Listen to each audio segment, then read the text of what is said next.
Before the war, I believed freedom was permanent. I was young, loud, and unafraid. I laughed easily.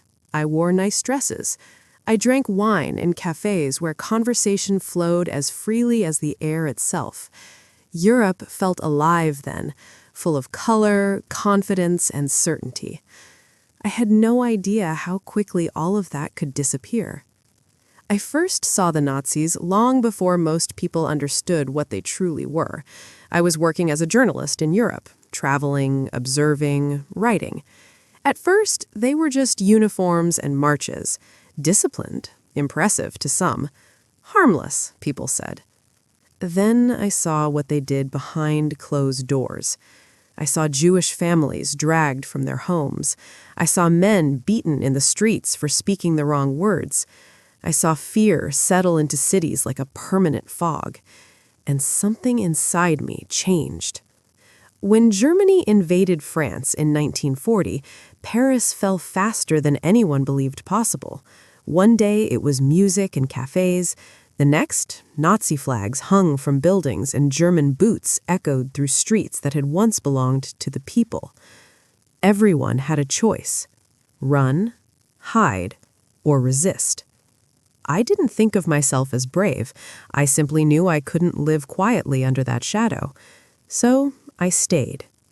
At first, resistance didn't look like war. It looked like whispers, like doors opening after midnight, like papers folded carefully and passed without eye contact. I carried messages. I hid people. I guided Allied soldiers and Jewish families toward escape routes out of occupied France. I learned how to lie with my face before I ever learned how to fight. German officers trusted me. I was charming, confident. I spoke their language. I smiled at checkpoints and complained about rationing like any other civilian woman. They never imagined I was helping people escape right under their noses. That was my advantage. But resistance leaves traces. A train failed to arrive. A weapons cache vanished. A man scheduled for arrest disappeared the night before. Patterns formed. The Gestapo noticed.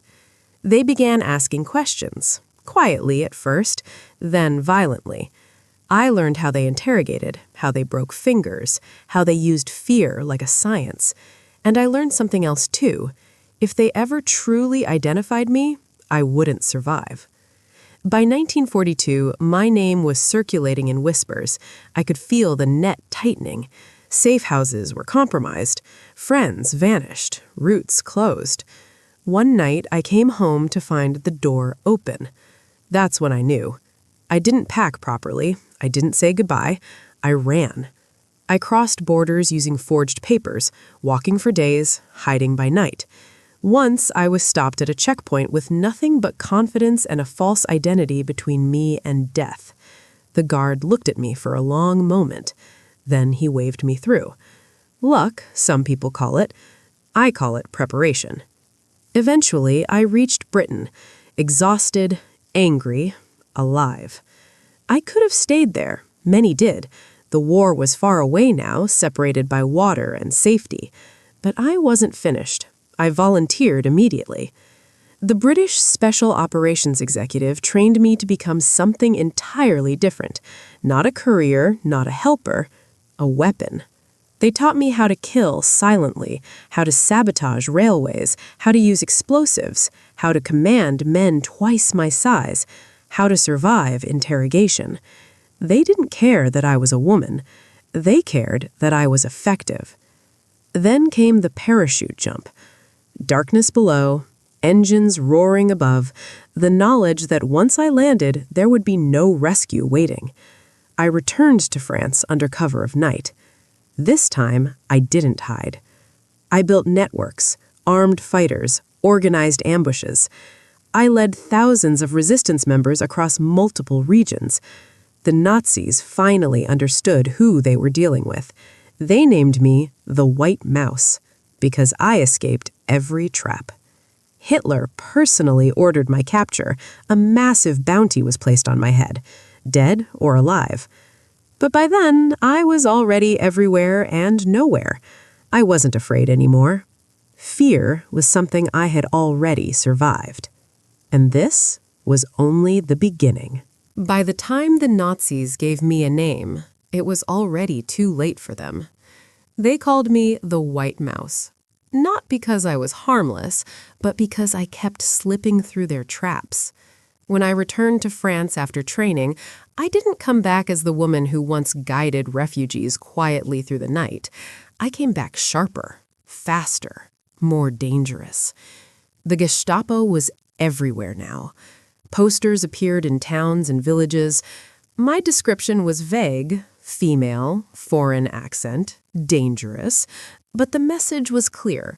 Someone like me existed, and they wanted her erased. I felt the pressure immediately. Safe houses vanished overnight.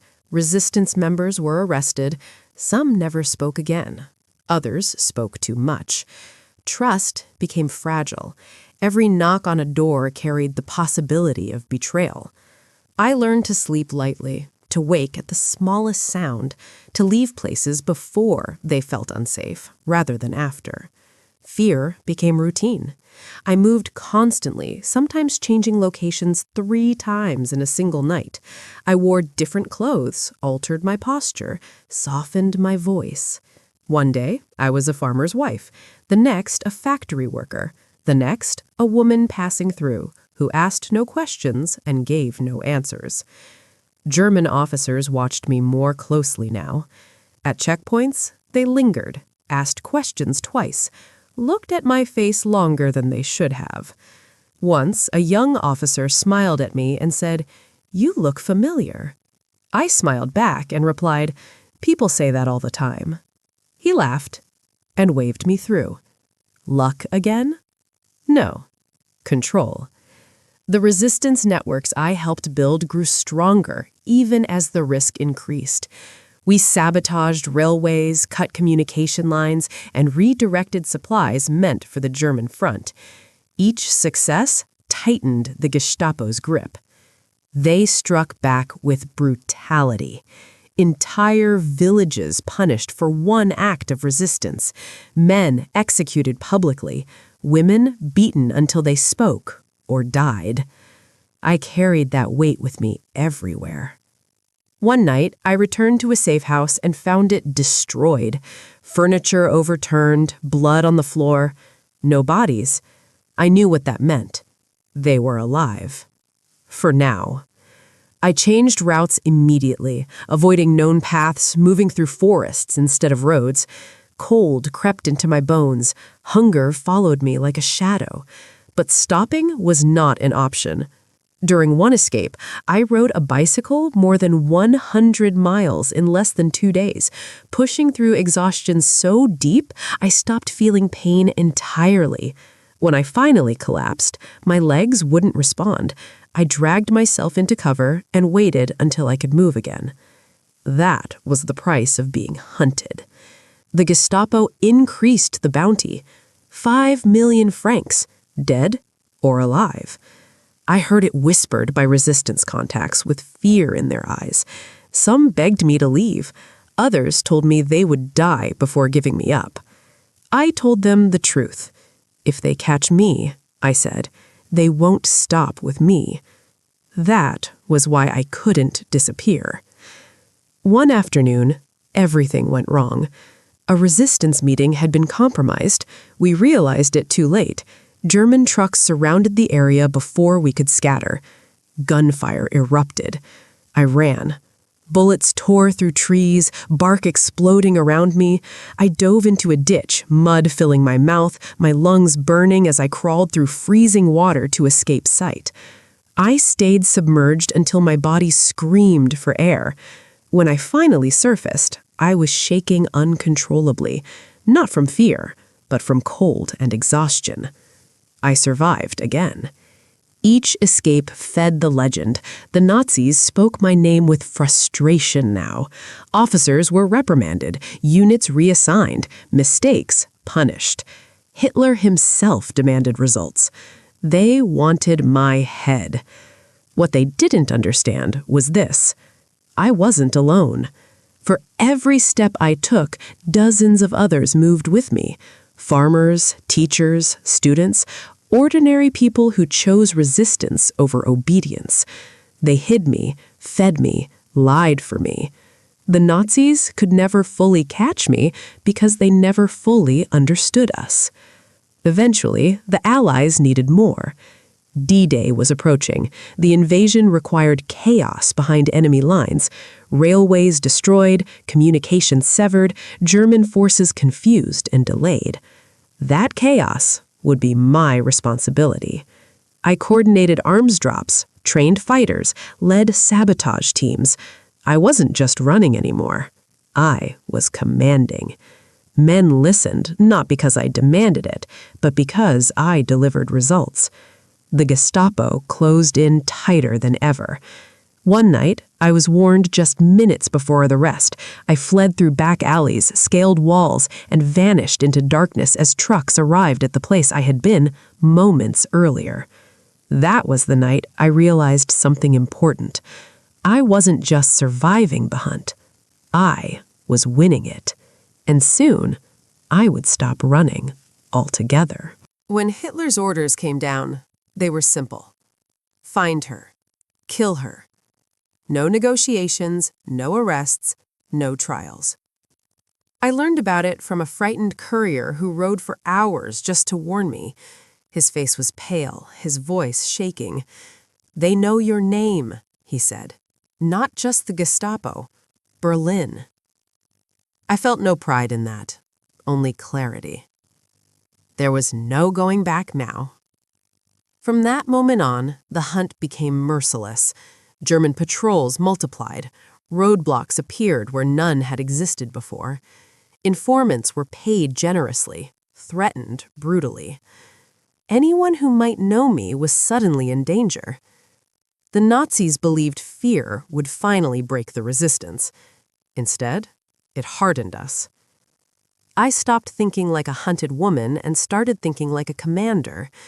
The Allies needed disruption, constant, relentless chaos behind German lines, and I knew the terrain, the people, the weaknesses.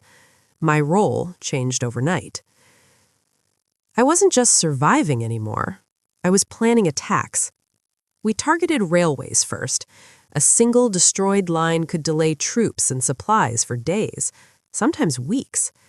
We used simple tools, explosives dropped by parachute, homemade devices, anything that worked. I watched trains derail in the distance, black smoke rising like a signal of defiance. Each explosion brought consequences.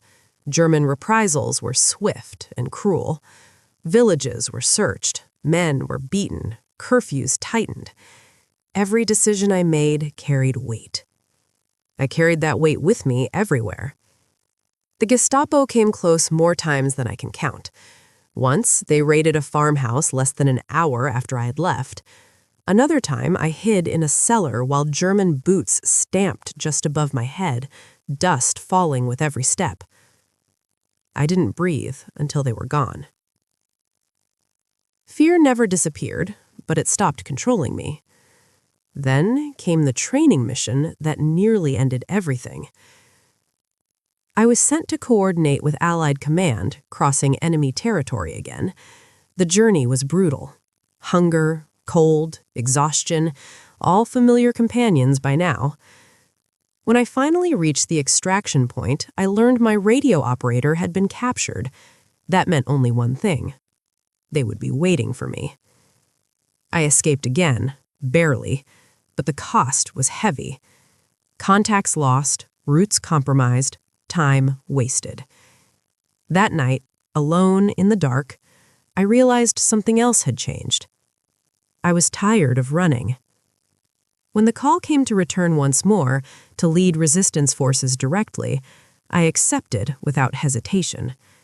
This time, I parachuted in. The night swallowed me whole as I fell. Wind roared past my ears. Then the ground rushed up, and suddenly, I was home again, hidden among forests and shadows. I gathered fighters from across the region, farmers with rifles older than themselves, teenagers with more courage than experience, veterans who had been waiting years to strike back. They looked at me with expectation, and I didn't flinch. I trained them hard, taught discipline, taught silence, taught them when not to fight, just as important as when to strike. Soon, we weren't just disrupting. We were controlling territory. German convoys vanished. Communication lines went dead. Enemy units arrived too late, too confused, too isolated. The Nazis began making mistakes. That's when we struck hardest. During one operation, I personally eliminated a German sentry to prevent him from raising an alarm. It was close, silent, necessary. I didn't think about it afterwards. There was no time. The resistance grew bolder. We ambushed patrols, destroyed fuel depots, redirected German forces away from the coast as the Allies prepared to land. The Gestapo responded with desperation. They burned homes, took hostages, shot prisoners. And still, they couldn't catch me. They tightened the net one final time, launching a massive sweep through the region, thousands of troops, roadblocks everywhere. I ordered my forces to scatter. Survival mattered more than victory in that moment. We slipped through forests, over hills, through streams. By the time the sweep ended, we were gone. Again. The Germans had numbers, weapons, power. But we had something else. Purpose. By the summer of 1944, the invasion had begun. Allied forces stormed the beaches, and behind enemy lines, we made sure the Nazis never fully recovered. I stood among fighters who trusted me completely, and for the first time since the war began, I allowed myself to believe something dangerous, that we might actually win. By the summer of 1944, the resistance was no longer a shadow. We were an army. Thousands of fighters spread across forests, hills, and villages, men and women who had waited years for this moment. Allied forces had landed on the beaches of Normandy, and suddenly, the Nazis were fighting on two fronts. And behind them, we rose. I stood in the center of it all, not because I wanted power, but because someone had to decide who lived and who didn't, who attacked and who waited, who took risks and who stayed hidden. There was no room for hesitation anymore. The Germans knew this too. They launched massive counter-operations to crush us before we could fully support the Allied advance. Entire divisions were sent to hunt us down. Artillery thundered through valleys. Villages burned. They wanted to erase us. Instead, we bled them dry. We attacked convoys moving toward the front. We destroyed bridges moments before German armor crossed them. We ambushed patrols in terrain they didn't understand. The forests became our battlefield. One morning, a scout arrived breathless with news that changed everything. A German column, heavily armed, was moving directly toward our headquarters. If they found us, it would be over. I didn't order a retreat. I ordered an ambush. We placed explosives along the narrow mountain road. Fighters hid along trees and rocks, fingers tight around triggers. The air was thick with sweat and fear. When the first truck exploded, the valley shook. Gunfire erupted instantly. Smoke filled the road. German soldiers scrambled, shouting orders that no longer mattered. We struck fast and disappeared before reinforcements could arrive. It wasn't bravery. It was necessity. But victory came with a price. The Germans retaliated by taking hostages, civilians accused of helping us. They announced executions if attacks continued. Some resistance leaders hesitated. I didn't. Stopping would only teach the enemy that terror worked. So we struck again. Harder. The next mission nearly ended everything. Our radio operator, the link between us and Allied command, was killed during a skirmish. Without communication, coordination would collapse, weapons drops would stop, support would vanish. I volunteered to fix it myself. I rode more than 200 kilometers on a bicycle through enemy territory, past checkpoints, patrols, and informants, sleeping barely at all. My legs burned, my vision blurred. At one point, I collapsed in a ditch, unable to move. I waited, and then I stood up. When I finally reached the Allied base and delivered the message, the officers stared at me as if I were unreal. They sent the radios immediately. I rode back the same way, alive, again. By now, the Germans were desperate. They launched their largest sweep yet, thousands of troops closing in from every direction. This wasn't a hunt. It was annihilation. I gathered my commanders and gave the hardest order of my life. Scatter. Break into small units, disappear, survive. The resistance melted into the land. German forces marched through empty forests, abandoned camps, silent villages. They found nothing. When they left, we returned. Stronger. Near the end, we engaged in open battle, something unthinkable just months earlier. Armed resistance units fought German troops directly, holding territory long enough for Allied forces to advance. For the first time, I saw fear in German eyes. Not panic. Fear. Then the war shifted suddenly. German lines collapsed faster than expected. Allied troops advanced rapidly. The occupation was ending. Liberation came not as a celebration, but as exhaustion. I watched towns cheer as German soldiers retreated. I watched people cry, laugh, collapse in the streets.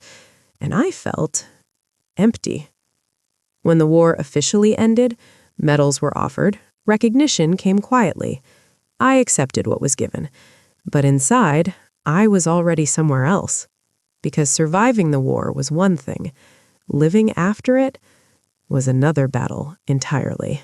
When the guns finally fell silent, the world expected relief, celebration, joy. But for me, silence felt heavier than the war itself. The Germans were gone, their flags torn down, their convoys retreating east, the streets filled with cheering crowds, waving Allied banners, embracing soldiers they had never met before. Liberation had arrived, and yet I felt strangely distant from it all. For years, my life had been movement, danger, decisions made in seconds that meant life or death. Now, suddenly, there was nothing to plan, no orders to give, no enemy to anticipate, only quiet. The resistance disbanded slowly. Fighters returned to farms, factories, families. Many of them forever changed. Some never spoke of what they had done. Others couldn't stop talking about it. I did neither. All those years of fear and purpose didn't vanish with victory. They stayed inside me, settling into places I didn't yet know how to reach. The Allies offered medals. I accepted them politely. The British honored me. The French decorated me. Even the Americans recognized my work. But ceremonies felt unreal. Standing in pressed uniforms, hearing speeches about courage and sacrifice, I felt like they were talking about someone else. The woman they described had been forged by war. I didn't know who I was without it. When journalists came asking for interviews, I refused. When people called me a hero, I smiled and changed the subject. I had seen too many graves to feel comfortable with praise. Heroism, I had learned, was rarely clean. It was messy, violent, lonely, and it left scars no one could see. I tried to return to normal life. I married again. I laughed again. I learned how to sit in quiet rooms without constantly scanning exits. Some nights, I succeeded. Other nights, the war returned. The sound of boots, the crack of gunfire, the feeling of running with nowhere left to go. People assumed survival meant peace. They were wrong. Years passed, decades. The world moved on. New wars replaced old ones. New heroes took the stage. Slowly, my name faded from memory. History books favored generals and politicians, men who gave orders from far away. The woman who had ridden bicycles through occupied France, who had killed to protect silence, who had led thousands into battle. She became a footnote, and I was fine with that. I never fought for recognition. I fought because something had to be done. because I refused to look away. Toward the end of my life, people began asking again. Researchers, filmmakers, historians. They wanted to know how a woman had become one of Nazi Germany's most wanted enemies. I told them the truth. I wasn't extraordinary. I was angry. I saw injustice and chose action. That was all. When I think back now, what stays with me isn't the violence. It's the people, the farmers who hid me, the young fighters who trusted me, the civilians who paid the price for resistance. Their courage was quieter than mine and far more dangerous. If history remembers me at all, I hope it remembers this. Evil thrives when people believe resistance is impossible. I was proof that it isn't. I was hunted by Hitler's men. I survived the Gestapo. I outlasted the war, not because I was fearless, but because I refused to surrender my humanity. The war ended. My story did not. And somewhere in the silence after victory, I finally understood something I had never allowed myself to consider during the fight. Surviving wasn't the hardest part. Living was.